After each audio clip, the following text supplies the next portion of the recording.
Diamond. I'm fine. Thank you so much for having me on here. It's been a while since we did an interview together, but just to hear what you have said about me, I want to be like you. So you're saying you wanted to be like me. I want to be like you because you have your hands in everything. And I have watched you blossom into a wonderful woman. And I am going back to the day that you asked me to be a podcast host. And I said, no, I can't do that. Nobody wants to hear what I have to say. So I'll pass. And you convinced me to come in, and I'm enjoying this journey and watching others flourish and tell their stories because their stories are so impactful.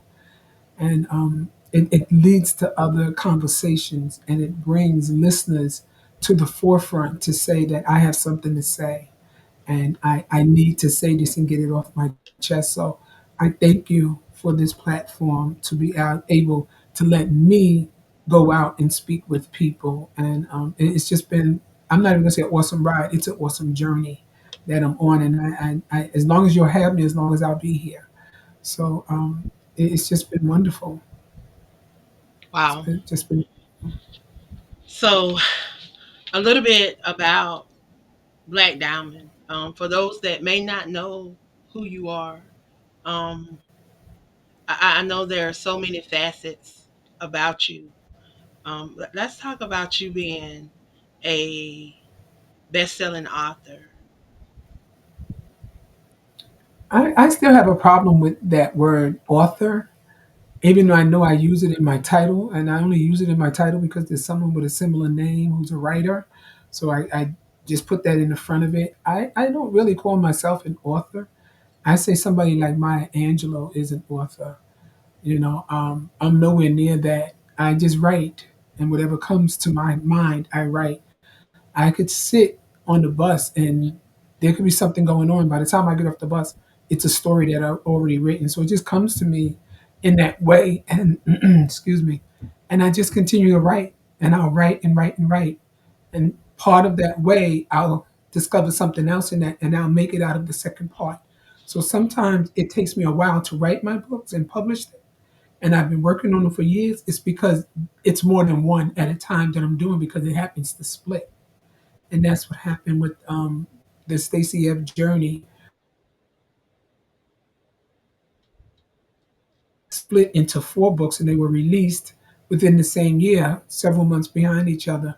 So writing, I'm not going to say it comes easy, but I enjoy it when it does. And I love to experience what I write because I love to get into my characters to see what's going on with them in order for me to present them to you. I don't want to write something and I have no knowledge of it, or it's just fluff, or it's just to write a book. I really get involved with my characters. I believe every book that I've written, not just the co-authored books, um, many of them touched very close to home. The first one was In My Mother's House, and of course, that was about the things that occurred in my mother's house as I was growing up, and that was pertaining to me, my experiences as far as what I was going through. And I know some people say, you don't talk about what happens in your mother's house, but think about it this way: if you have a child living in a home with some adults and others who are in the home, and that child is made uncomfortable, I'll say it that way because I don't like using a certain word. She has no one to talk to tell because the story is said you don't say what goes on in your house. So you look at your neighbor on the left and you look to your neighbor on the right. What's going on in that house with that little girl or that little boy? Is it something going on? At the time that I was tampered with, I'll say it that way, I didn't tell anybody. I was threatened if I did.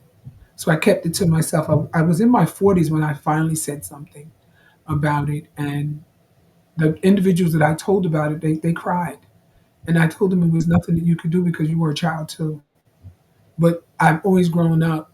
I know I could have told my mom, but that was the threat that if I told my mom that then they would kill my mother. So I just never said anything. And even though this person passed when I was 18, I just started living life to the best way that I could and just trying to put it behind me. But it's so in the forefront now that in my mother's house should not just be in my mother's house. Speak to your kids, try to get them to talk about the things that are happening. You don't want them to go 40 some years later and they have to keep living it and not being able to tell anybody about it. From that, I felt as though that I wanted to protect every child that came in my family.